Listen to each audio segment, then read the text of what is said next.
Welcome back to the Check-In with Bryan. I'm your host, Bryan Fish. My executive producer, Tyler, and I are in Belfast, Northern Ireland this week working on a new marketing campaign, as well as here to support our friends at St. Agnes's Choral Society and their production at the Lyric Theatre, Come From Away. And we had a chance to see the show over the weekend, and it was absolutely amazing. They are sold out now through the end of the week, and they end their run on Saturday, and we could not be happier for them. For me personally, it's an absolute honor for us to be able to work with them as a sponsor once again, and so happy we're here. I hope you've been enjoying this season of the newly refreshed Check-In podcast. On Friday's checkout, I teased a very special guest, and today, that guest, it's me. Surprise! Not long ago, we had Scott Clary on the show, and he said something that really resonated with me. In fact, it stuck with me for weeks after we recorded with him. So architect your life in terms of the work you do, where you live, who you spend time with, who you let into your circle. I'll give you a very clear example of what this means to me. There's a lot of ways to make money. There's a lot of ways to run a podcast. I know some people who are big podcasters, some of my peers. They're jumping from city to city, flying every single week, interviewing people in, wherever they live. And they get access to slightly bigger guests because they're literally flying to that person's house, office, whatever. I have built my podcast studio in a guest house in my backyard. So I'm about 5 feet from my bedroom, and I have no interest in flying anywhere to do a podcast. I want to walk from my bedroom to my studio, and I will wait as long as it takes for whichever guest to finally make their way to Miami, drive from the airport, and sit their ass in that chair right there, which is, again, 5 feet from my bedroom. That, right, to me, is architecting a life that I want to live. There's a lot of other ways that I could build my life. There's a lot of other ways I can make money. I could be traveling every single day. And we'll talk about what we were talking about before we press record in a second. But I think that not enough people focus on, am I actually building the life and architecting the life that I want to live? Or am I just building this business to serve my ego, serve some trauma that I experienced as a child with my parents telling me I'm not good enough? Like, why am I actually running after this thing or trying to make X amount of money? And I don't think enough people put thought into that. They don't put thought into, okay, say I am entrepreneurial and I do want to build a business. What life am I actually going to end up building for myself? And am I actually going to enjoy that life? Do I enjoy being on the road all the time? Do I never want to leave my house? Or somewhere in between those two extremes? And I think that more people have to take a second, pause, and think about, okay, if I build this business, take this job, get this pay raise, get this promotion, and I'm successful at it, what does that look like? And I don't think people do that. I think people just jump into the next thing that pays more, there's more prestige, there's more title, there's whatever. And then they wake up one day and they're like, shit, like I don't even enjoy my life. Even though outside it looks great, outside looking in, it looks great. I don't enjoy my life. Hearing that reminded me of one of the biggest challenges I see in leadership and in hospitality, and honestly, really in life, the idea of work-life balance. We talk about balance all the time. It's in articles, on LinkedIn posts, and keynotes, but when you peel back the layers, most of what we've been taught about balance is actually wrong. It's built on the myths that sound good in theory, but fall apart in practice. And the cost of believing those myths? Burnout, broken relationships, missed opportunities, even businesses that fail because the leader simply can't sustain the pace. So today, I want to break down 3 of the biggest myths about work-life balance, share some real-world stories from my own journey and the hospitality industry, and then unpack what balance really looks like in practice. By the end, I want you to have permission to think about balance differently, not as something to chase someday, but as something to build into your life and leadership today. Myth 1, balance means 50-50 every day. The first myth is the most common, this idea that balance means splitting life and work right down the middle every single day. Picture a scale, perfectly even. On one side, your work, on the other, your personal life. The myth says it's not perfectly level. Every single day, you're out of balance. But that's not reality. Life isn't equal slices of pie. Some weeks, your business demands 80% of your energy. Maybe you're closing a deal, launching a property, or dealing with a crisis. Other weeks, your family needs 90%. Someone's sick. Kids have milestones. A partner needs your presence more than your email inbox does.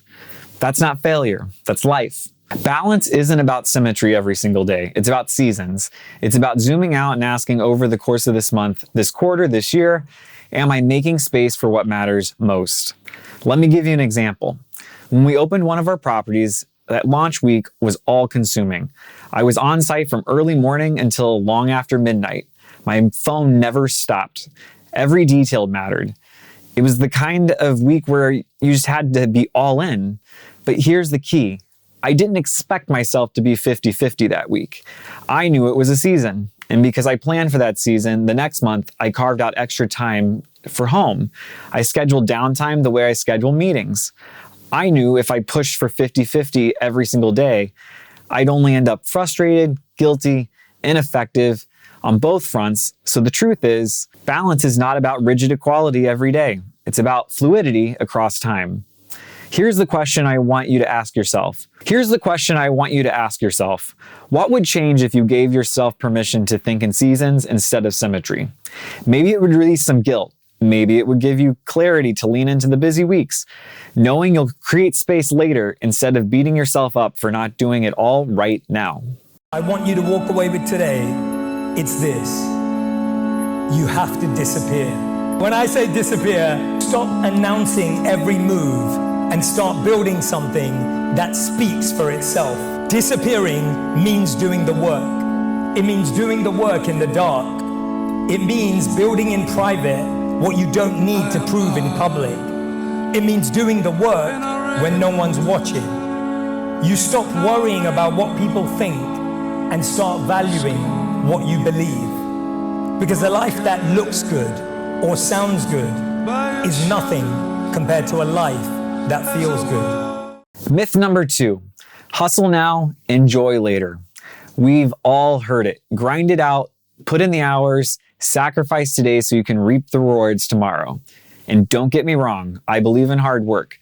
But here's the problem. Later rarely arrives. Later gets swallowed up by the next project, the next crisis, the next shiny deal. I've seen colleagues, clients, and friends push off joy, health, family time, always saying, I'll get to it when things calm down. But things never calm down. By the time one project stabilizes, they're already chasing the next one. Here's the real shift. Hustling doesn't mean burning yourself out now in hopes of magically enjoying life later. It's about disappearing into the work, the quiet, consistent, unseen work. As Shetty said, not everyone needs to know what you're doing all the time. You don't need to post every grind, broadcast every late night, or justify your hustle to the world. Real growth happens in the dark. I've worked with brilliant people who kept chasing later while sacrificing the very things they were building wealth for. Connection, health, peace of mind. And it's heartbreaking when they look up and realize that later never showed up. So here's the truth. Balance isn't waiting for you on the other side of the hustle. It's something you weave into the journey, even in the unseen moments. My challenge to you is simple. What's one thing you've been postponing for later? A trip, a conversation, a moment of rest? Schedule it now. Do it now. Don't wait. Because hustling in the dark should build your future, not erase your present. Forget about balance. Focus on boundaries. Like you, I have always been in the pursuit of trying to balance work, life, time for myself, and I'll tell you, last year was the year that I finally realized, Mel, screw balance. You need boundaries. See, here's the thing about balance. Especially if you want to be happier, you think, oh, I need balance. Well, balance is something you wish for. Boundaries are what you need to create. And another insight that I had about balance is that if you're busy seeking balance, you know what ends up happening? You literally put every part of your life in competition with every other part of your life. Because the word balance presumes that everything in your life has equal weight, otherwise it won't balance, right? Well, that's just not true. And here's what I've discovered, that seeking balance as a way to be happier or a way to have everything, it actually creates resentment in your life.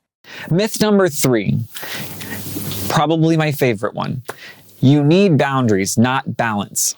The last myth might be the most dangerous, the belief that boundaries are optional. We tell ourselves, once I've made it, once the revenue is up, once the team is built, once I sell this company, then I'll finally draw the line. Then I'll protect my time. Then I'll set limits. But boundaries aren't optional. They're the framework that makes sustainable leadership possible. Think about it. A hotel without clear priority lines invites chaos. If there are no fences, no signs, no limits, people come and go unchecked. And sooner or later, things are just falling apart. Leaders are the same way. If you don't create boundaries in your life, everything and everyone will pull at you until there's nothing left. Without boundaries, you say yes when you should say no. You let emergencies become the norm. You blur the line between your work and your life until both suffer. And it's not just you who pays. Your colleagues, your family, and your business all feel the impact. When 2025 started, I had to look back at the past year and determine why I was so burnt out and not feeling like my best self. The reality, I went through life as if boundaries didn't exist. My ultimate goal was to prove that I was capable of anything I was asked to do. I was saying yes to everything, projects, calls, opportunities, requests. And what I realized was this: every yes was a no to something else. My energy, my clarity, my focus. I started drawing lines this year. I started protecting my time and started saying no. And with that, I finally made myself believe the truth. I have arrived at this moment in my life. I'm good at what I do, and I don't need to please everyone just to make them believe something that is frankly already true. And I can tell you this: no is a complete answer. No apology, no justification, just no. And it changed everything for me. When we say no for any reason, not just boundaries, but in general, we owe no one an explanation. No is a complete sentence. Here's the truth. Boundaries aren't indulgence, they're protection. They're not what you set once you've made it. They're what allow you to make it at all. So ask yourself this: if you're treating boundaries like a luxury, how is that showing up in your decisions, your leadership, and your relationships? And what would change if you treated boundaries as a non-negotiable, as essential as payroll or brand standards? So let's recap the 3 myths. Myth 1, balance means 50-50 every day. The truth, balance is seasonal, shifting and fluid. Myth 2, hustle now, enjoy later. The truth, later rarely comes. Balance must be built into the journey. That journey doesn't need to be broadcasted to the world. And myth number 3, you need boundaries, not balance. Boundaries are critical for sustainable leadership. Here's the bottom line. Balance isn't about perfection. It's about presence. It's about knowing which season you're in, not postponing life for someday, and treating balance as essential. It's not optional. It is also about knowing when to say no. Remember, no is a complete sentence, and you owe no one an explanation. When you do that, you don't just protect yourself, you protect your team, you protect your family, and you build a legacy that will outlive you. So here's my challenge to you this week. Identify one myth you've been living by and flip it. Replace it with the truth. And then put it into practice. Not later, not someday, but right now.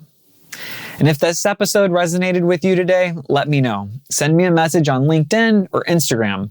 Tell me your story of balance because I'd love to hear it. Thank you so much for joining me today on Check-In with Bryan. Be sure to follow us on all the social platforms by searching @check_in podcasts, and also be sure to check out our YouTube channel as well if you're listening to this on one of the audio platforms. This episode of the Friday Checkout is a production of RH Media Productions, hosted by Brian Fish, executive producer Tyler Alexander, marketing support provided by Sunny Tembler. Thanks for checking out with us. Be sure to follow the Check-In with Bryan wherever you get your podcasts so you don't miss our next episode coming next Tuesday at 9 a.m. Eastern. The views and opinions expressed in this podcast are those of the hosts and guests and do not necessarily reflect the official policy or position of Reliance Hospitality Global Incorporated or any of its affiliates, partners, or subsidiaries.